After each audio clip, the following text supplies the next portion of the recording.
Good morning, and welcome to the Boulder Valley Unitarian Universalist Fellowship. I'm Gloria Pearlstein. My pronouns are she and her, and I'm joined today by a wonderful team. Our service associate today is Eric Williams. Today's music is being provided by Carmen Sandim on piano and Pete Wernick. And our hymn leader is Clara Kelly. Today's tech team is Deborah Mensch, Larry Sherwood, and Charlie Morris.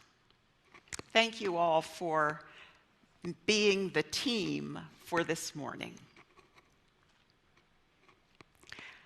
As I say the welcome words today, I invite you to really take them into your heart and your mind. You are all welcome here today.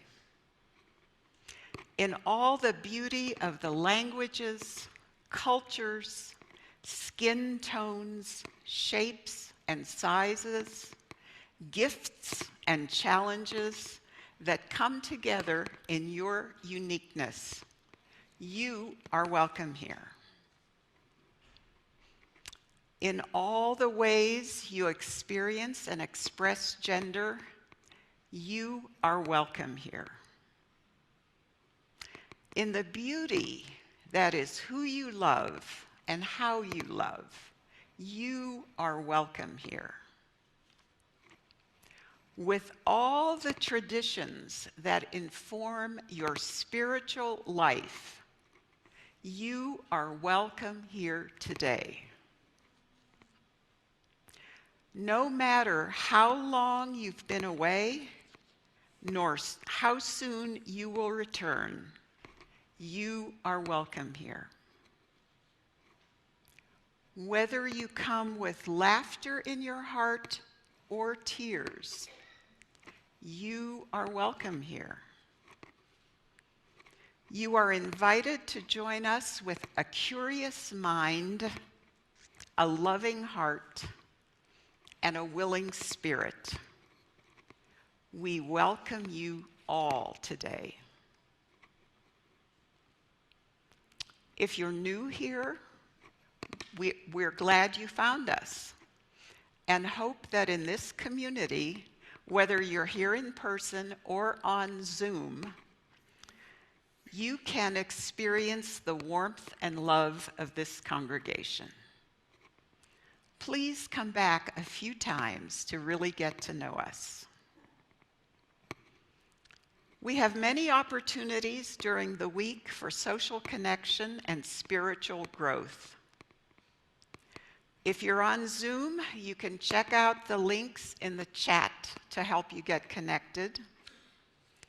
And those here in person can stop at the welcome table in our foyer for fellowship information and a newcomer form. That form's also in the QR code in the back of our hymnal.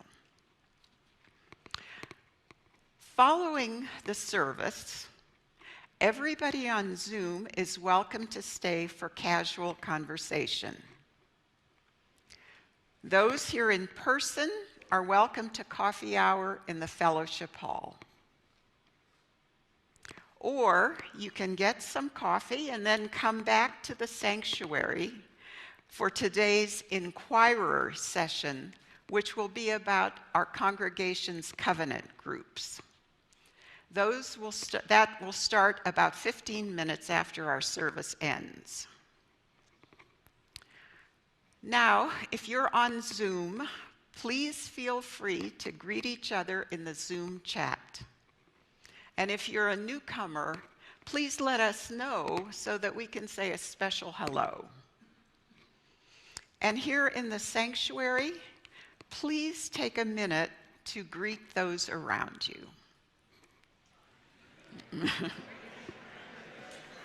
Do I sound okay? Yeah, right here, we need to tuck it behind your ear, and I think we need to take that right earring Yeah.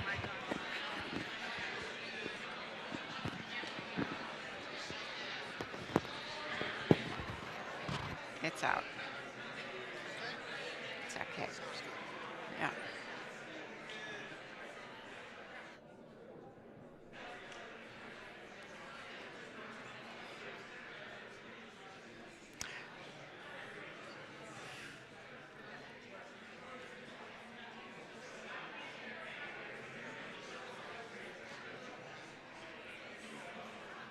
Hello, everyone.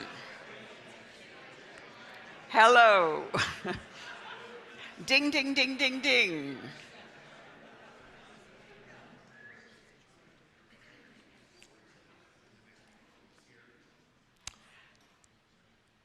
I'd like to thank all of those of you who have pledged your support during this year's pledge season, which will end on March 31st.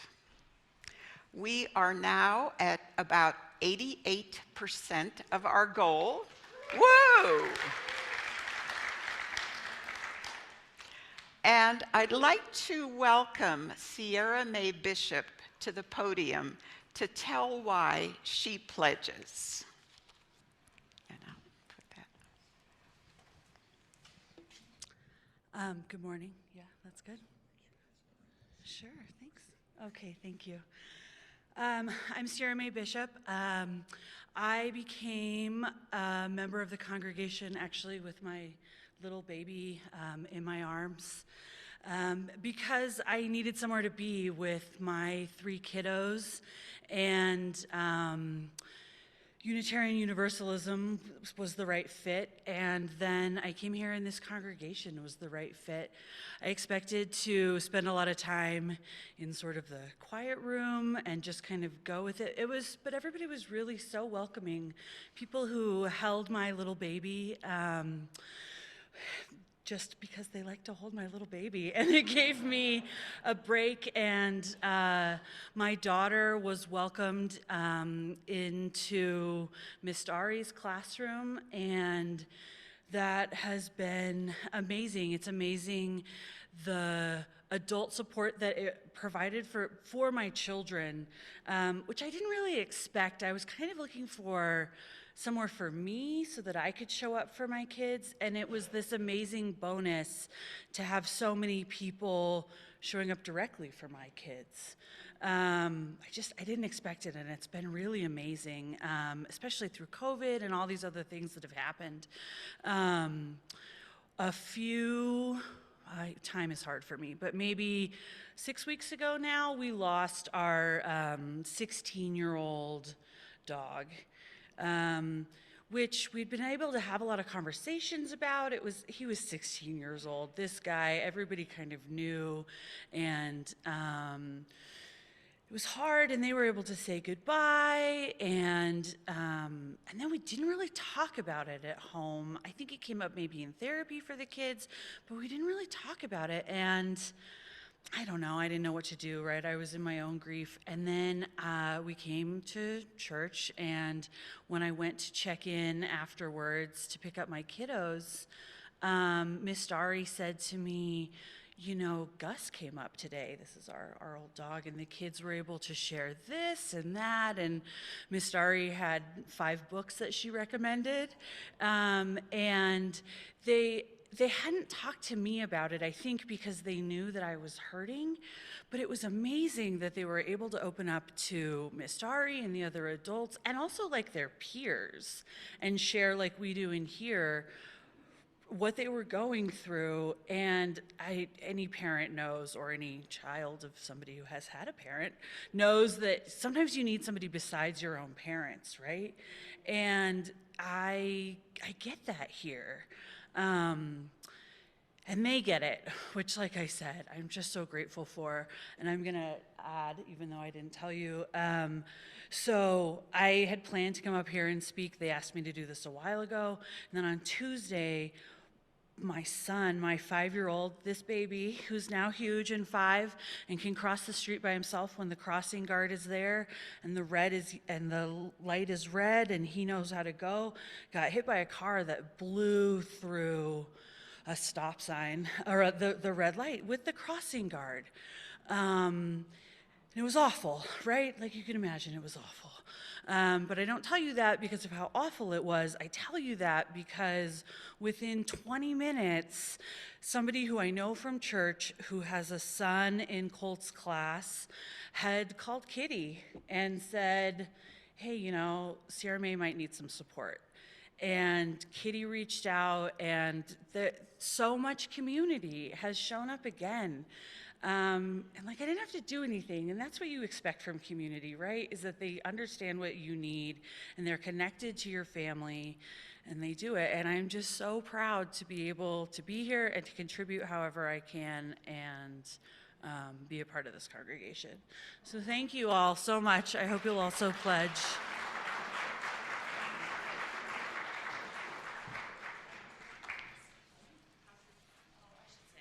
Oh, go ahead. I'm so sorry. He's okay, guys. he's out of the hospital. I'm sorry. That's good. He's doing really well. We really appreciate all of the support, and I mean, it's hard, but he's okay. Good. Thank you. Sorry. Thank you.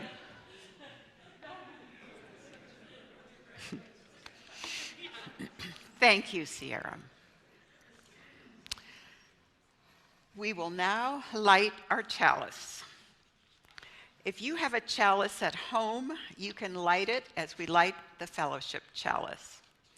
And please say the words along with me as Eric lights our chalice. We light this chalice for the warmth of love, the light of truth, and the energy of action. And now I'll sing our bowl again, inviting it to draw you deeper into the present moment and into this beloved community. Please follow the sound of the bowl for about a minute.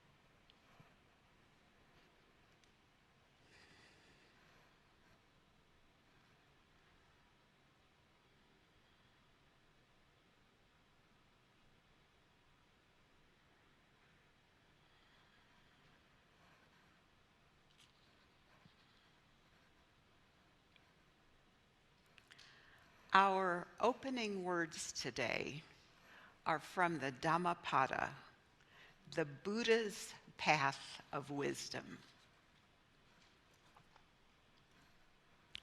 Hard it is to train the mind, which goes where it likes and does what it wants. But a trained mind brings health and happiness. The wise can direct their thoughts, subtle and elusive, wherever they choose. A trained mind brings health and happiness.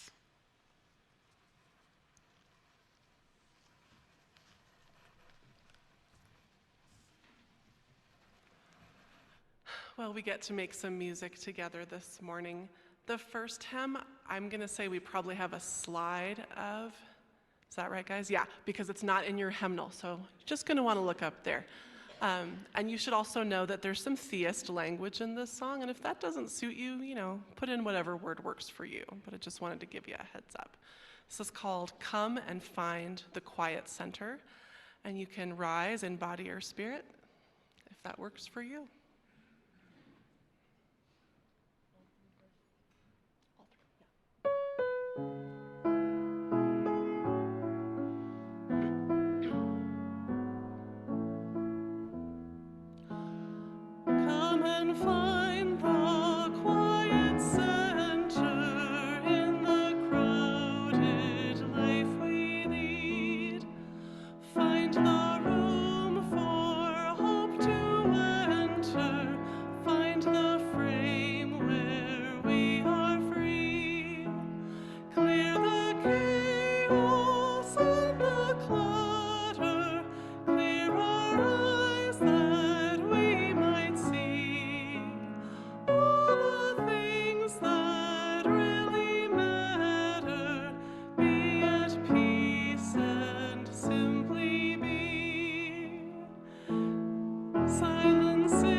Good morning.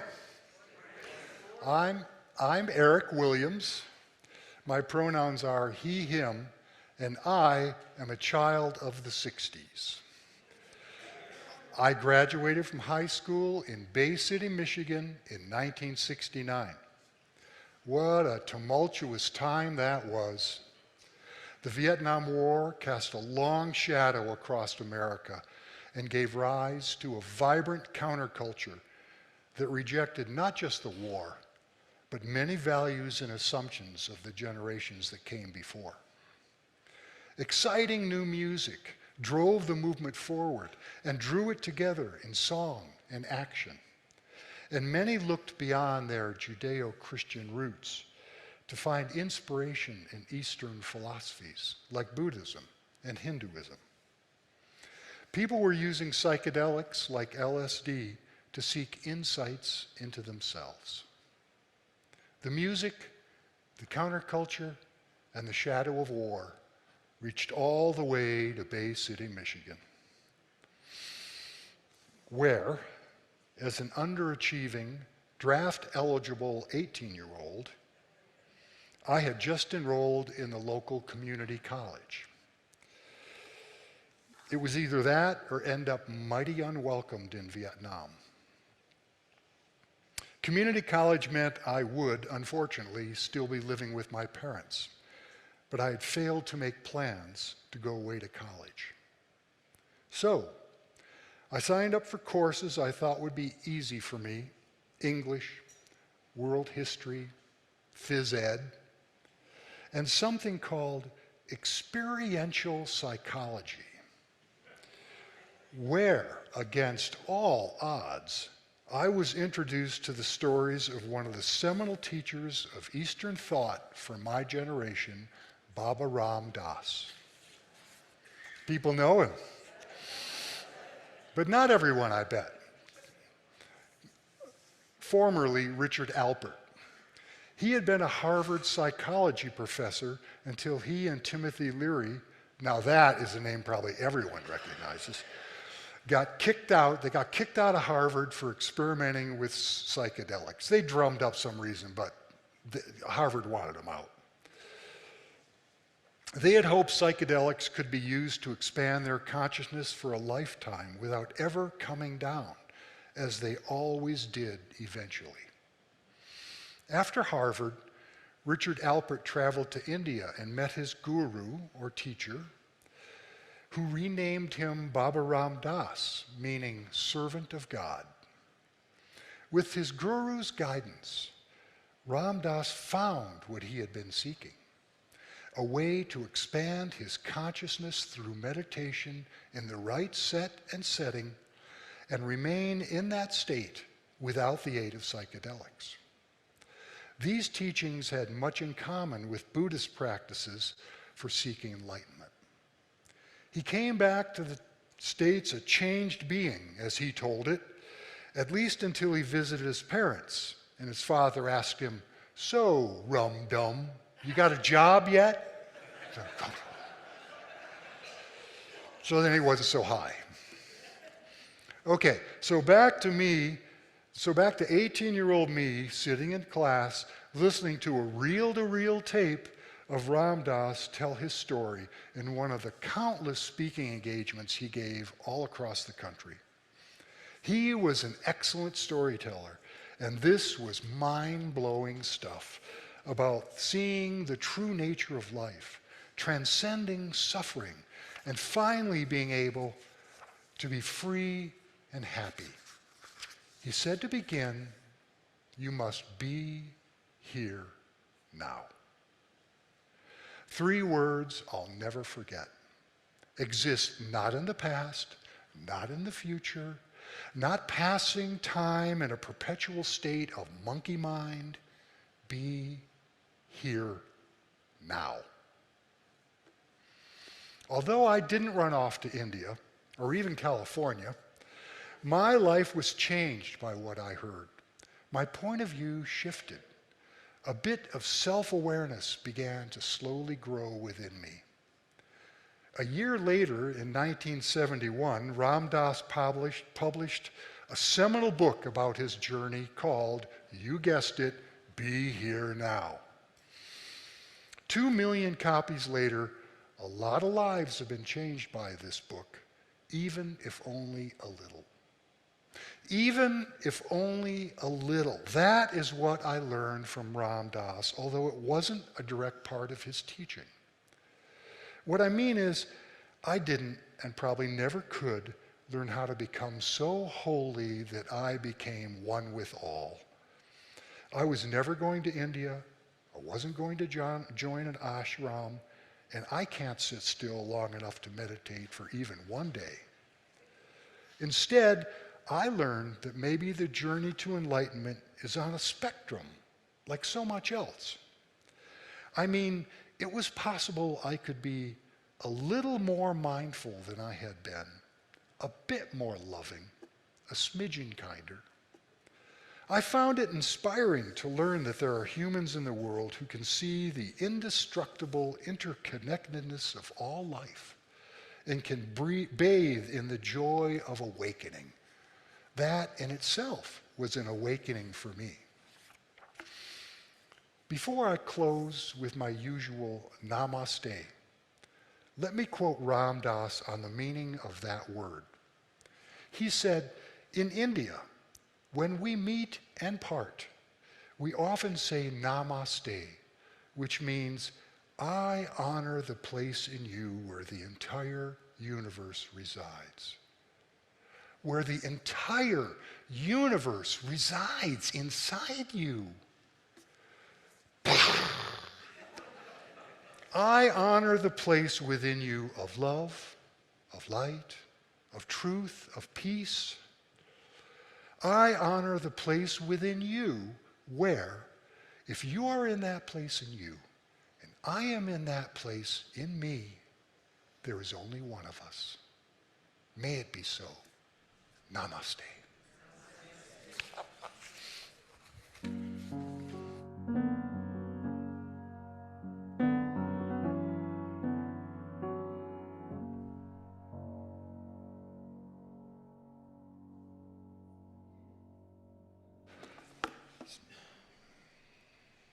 I was so wrapped up in doing that I forgot. I'm next. Each week we remind ourselves of the abundance of our lives in this community by giving half our plate away to those organizations that share our values. And you know, we decided to do that as a fellowship when we were dead broke in the beginning of this fellowship. This week's half plate goes to Mental Health Partners, MHP. For 62 years now, MHP has served our nonprofit community has served as our nonprofit community mental health provider. They offer community suicide prevention training monthly, a 24-hour walk-in crisis and addiction center, and wellness centers, along with focused counseling for all age groups. MHP is empowering every client to pursue their own unique pathways to whole living through individualized mental health care, recovery and treatment, community connection, and resource navigation. As we work to destigmatize mental health care, please join in supporting this invaluable community resource. You can text your donation to the number on the screen, or if you're in the fellowship today, place a donation in the offering plate as it passes. Please give generously as you so often do. Now, as our musical reflection begins, we invite you to simply pay attention to your thoughts. Are you present for the music and this gathered community? Are you drifting away? If so, gently bring your attention back to the music. Let these moments be a respite from the cares of your life simply by being right here, right now.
for the work of this fellowship and for the work of mental health partners, we dedicate these gifts in gratitude. Thank you.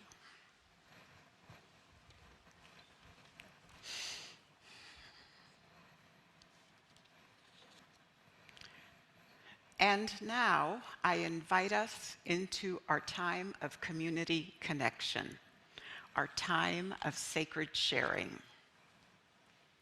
If you're on Zoom and would like to share a joy or concern, please type it into the chat, sending it to everyone, and let us know briefly what is in your heart today. I will read out loud what you share, and Eric will put a stone in our sacred waters on your behalf. If you're in the sanctuary today, please come up front and briefly share any joys or concerns that you have, holding the microphone straight out in front of you so that everyone can hear. And then please add a stone to our waters, or you can add a stone in silence, or ask Eric to place a stone for you. And please tell us your name before you share. Well then, Eric, if you would put in a couple of last stones. One for all who are hungry, afraid, hurt, or homeless because of war, any place in the world. And one for the joys and sorrows that remain in the silent sanctuary of our hearts, knowing that even in silence, we are bound together in the web of life.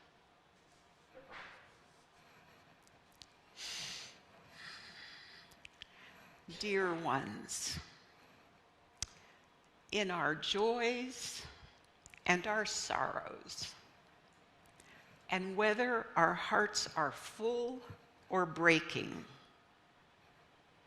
may we all be a blessing to each other and to the world around us, of which we are a part. May we bless all that is and bless all who are. Amen.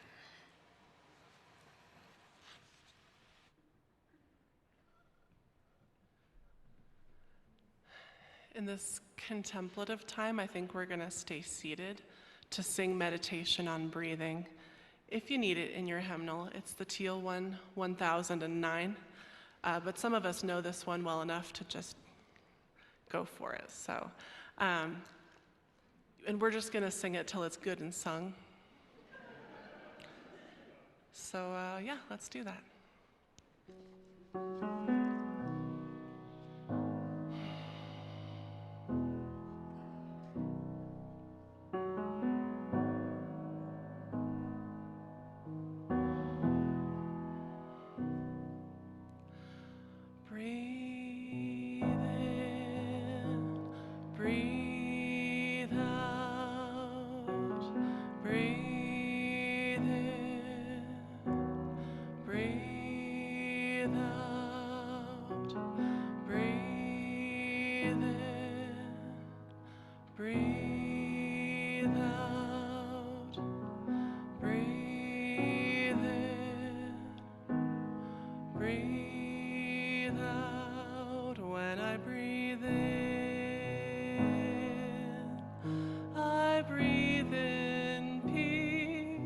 When I breathe out, I breathe out love. When I breathe in, I breathe in peace. When I breathe out,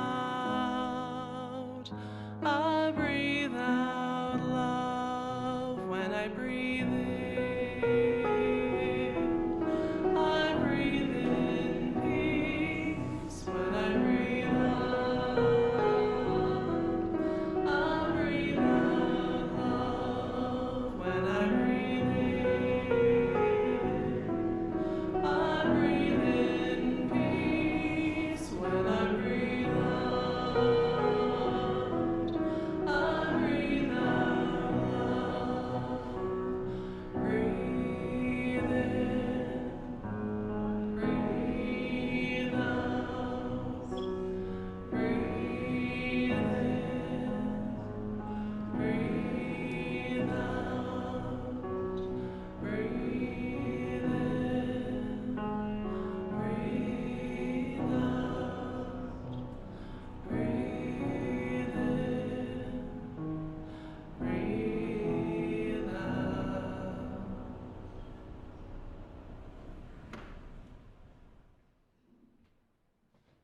Our human minds are amazing. They think, they remember, they interpret the information we get through our eyes and other senses.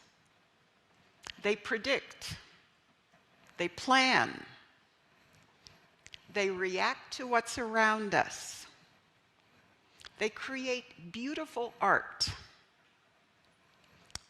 But our minds also have many limits and many misconceptions.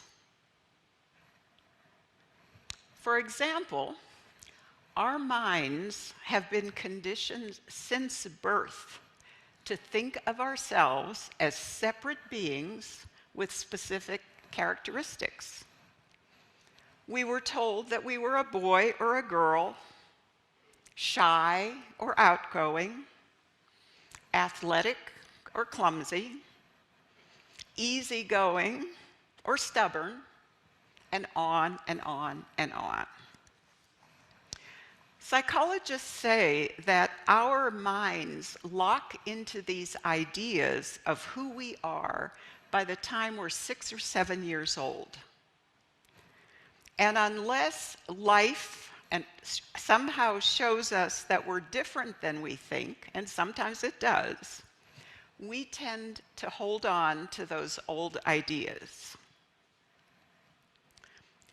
Further, our minds tend to maintain an ongoing sense of I, or me, even though we all change greatly over time. I look back on all the people I've been. They include the shy 6-year-old who was so anxious about starting first grade, the excited and nervous college freshman, the young professional woman, the happy bride, the overwhelmed mother with the newborn who wouldn't eat, and the aging wife and mother who is speaking here right now. But yet, to the voice in my head, I'm always just me. And my mind incorrectly imagines that this supposedly stable me is the center of the universe. Yours probably does too. And that's the case even though I know intellectually that we're all interdependent with others and with the environment. And even though I've had an amazing experience where the boundaries between myself and everything else disappeared, my mind remembers that experience but cannot reproduce it. Here's another complaint I have about my mind. It doesn't know what it doesn't know. It thinks that what it perceives through the human senses is how the world really is. It forgets that there are sounds outside the range of human hearing and types of light we can't see. And it ignores the fact that some people can perceive things that others can't, like energies, auras, spirits. And finally, on the downside here, my mind is often unruly. It chatters constantly. It jumps from thought to thought, sometimes faster than I can keep up. And it often distracts me from the present moment. By the time I open a door in one of my kitchen cabinets, sometimes my mind has gone someplace else and I can't even remember what I planned to get out of that cabinet. Does it sound familiar? Yeah, okay. Okay. So these limits and habits of the mind present a good case for changing it. And changing our mind doesn't mean, well, I was going to get the blue one, but then I changed my mind and I got the green one. Not that, but fundamentally shifting our conditioned ways of seeing and reacting to the world and ourselves. And it takes training, as the Buddha said, training our minds and taking more control of our minds so that we have more peace, more truth, more happiness, more joy, and more connection with others and with ourselves. Earlier, Eric spoke about how much he learned from Ram Dass. And learning from wise teachers is a wonderful way to change our minds. I, too, learned from Ram Dass and from a variety of other spiritual teachers, sometimes in person, but mostly through books. And I've also changed my mind through psychotherapy. I'm a big fan of that kind of learning. And I've seen several therapists over the years. Therapy definitely has helped me grow.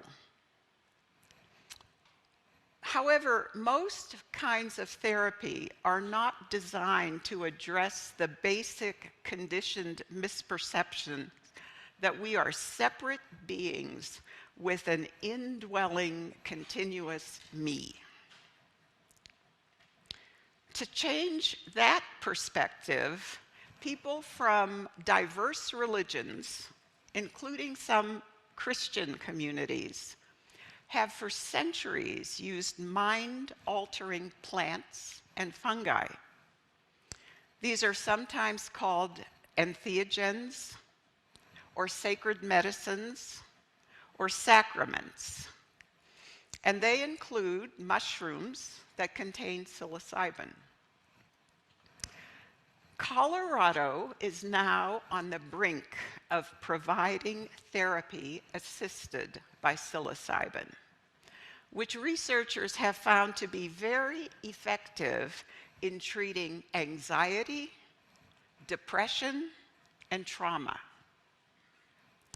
Healing centers that offer psilocybin-assisted therapy are expected to start opening in Colorado in 2025.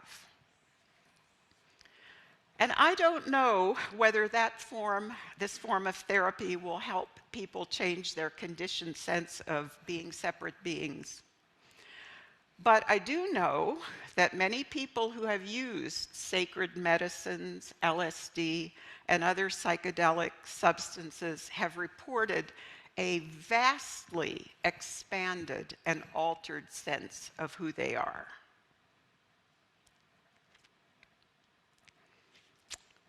So, an additional way that we can change our minds, in addition to the learning, the therapy, and substances, is contemplative practices and rituals.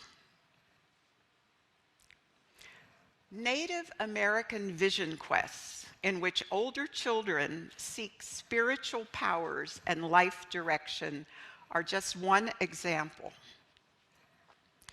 In a book that was published in 1940, Yellow Wolf, a member of the Nez Perce people in Idaho, described his community's vision quests this way. At the proper age, generally from ages 9 to 15 years, the child was sent unarmed and without food to spend a given time, perhaps only one night or possibly a week, in fasting and silent contemplation in the solitude of mountain or desert. The more fearful and awe-inspiring the surroundings, the more readily would the child's mind become spiritually endowed. During the quest, the child's fast could not be broken, nor could a fire be built at night. Water in strictly limited amounts were permissible in case of intolerable thirst. So it was a rigorous quest. Yellow Wolf explained that under these conditions, the child would enter a state of mind in which a spiritual power would reveal itself. That power might come as a voice, or as the wind or thunder or lightning, or as an animal. And each kind of a voice or vision, the Nez Perce believed, carried a specific kind of strength or skill that the child would then use throughout his life in the community.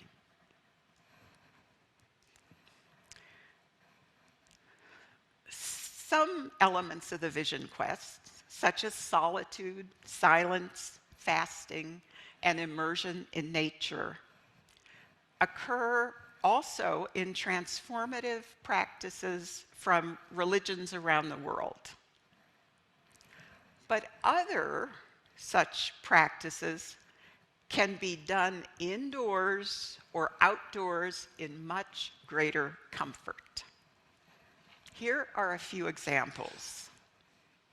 Sitting meditation, prayer, silent retreats, mindfulness, yoga, qigong, dancing, journaling, singing, art, and pilgrimage like the one that Ilya Kowalczyk described here earlier this month.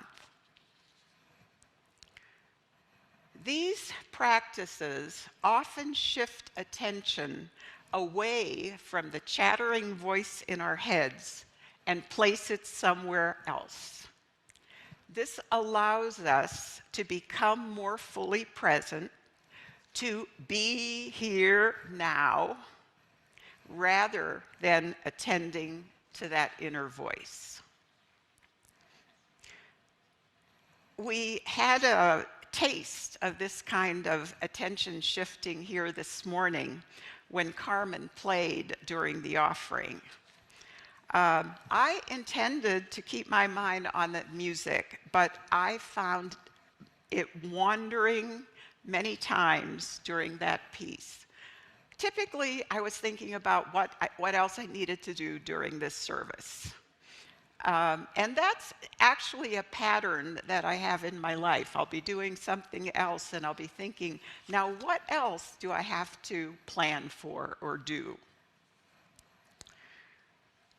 So those contemplative practices can bring us out of our minds and back to the present.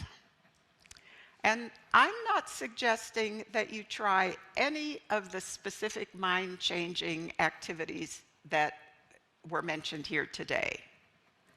But I do invite you to consider whether you might like to change your current state of mind in some way. Maybe so you feel happier, or calmer, or more centered, or have a more positive or expanded sense of who you are. And if so, this might be a good time to check out possible actions that you could take. After all, it is spring, the time of the year for spring cleaning and for new growth. Thank you.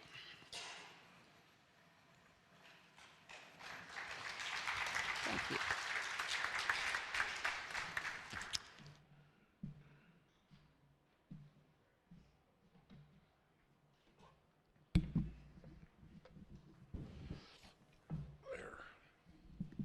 Well, I really resonated with a lot of what Gloria just said. It reminds me of when I was at the restaurant and the Buddhist next to me ordered a hamburger and said, "Make me one with everything."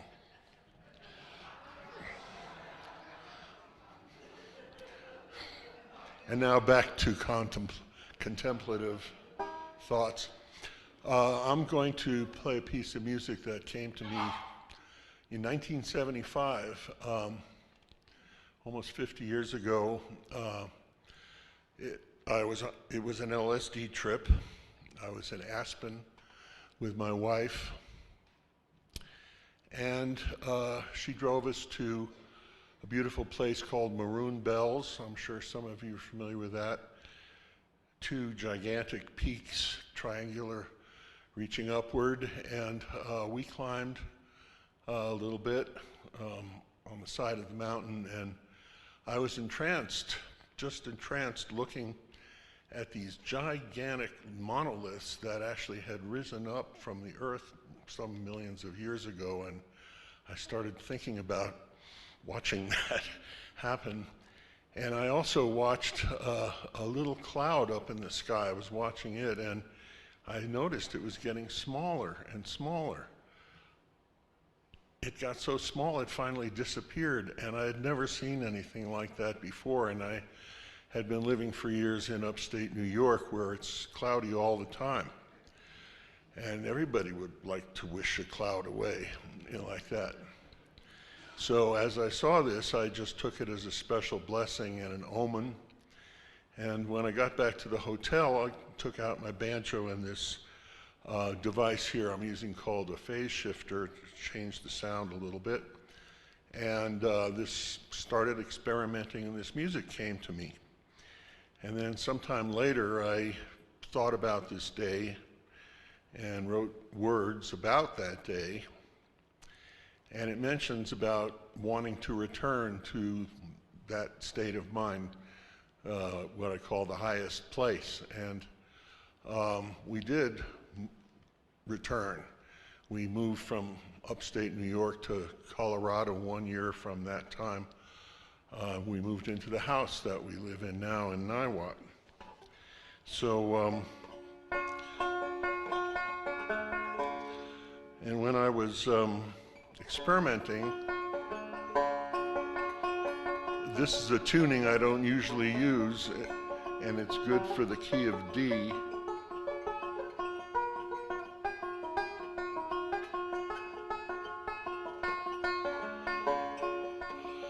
And then something possessed me.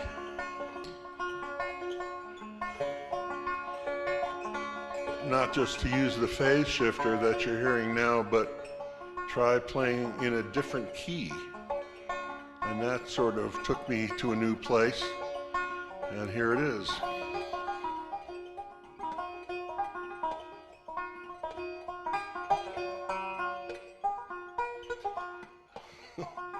My hands don't work as they did when I was 29, but they'll get going.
I've done a lot of traveling from the mountains to the sea, trying to find the places it feels right to be.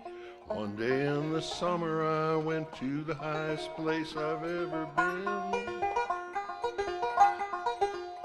where the blue of the skies touched me deep in my eyes, and I watched a cloud melt away.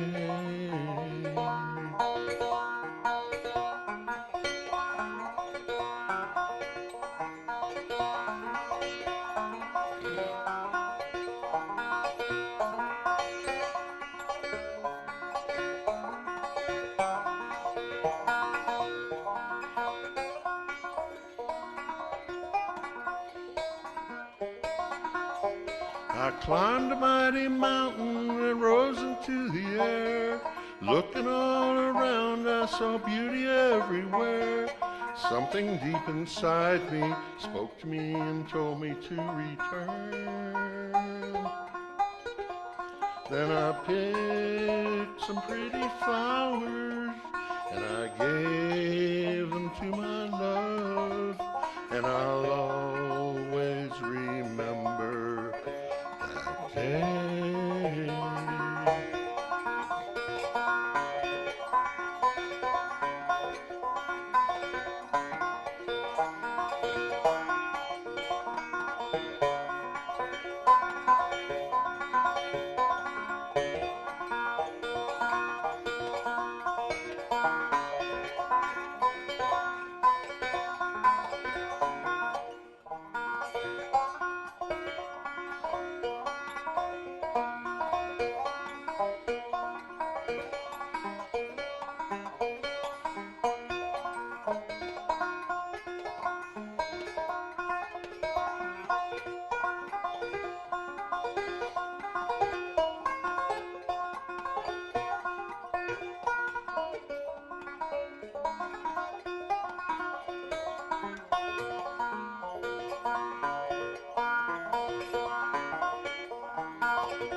I'll always remember that day.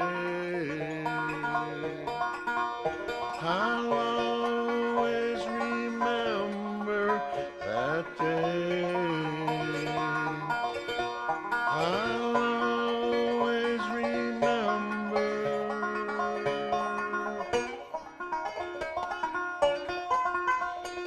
that day.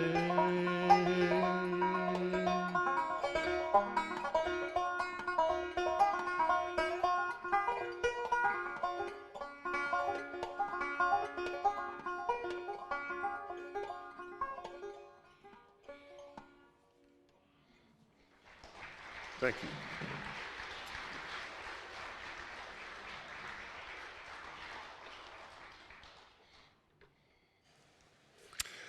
Well, I don't mean to disappoint you, but there's only one announcement today. As Gloria mentioned in our welcome, this Sunday's Inquirer series will feature our covenant groups. The coordinators will talk about our small group gatherings, which are designed for more spiritual discussions through deepening conversations and meaningful relationships. Visitors and members are invited to get a coffee or tea and return to the sanctuary about 15 minutes after the service ends for an in-person session. Please visit our Welcome Center with any questions about this service or our Path to Membership class. There will be no Inquirers meeting next Sunday. And if you're new and you possibly can, stay for coffee. It's one of the best parts.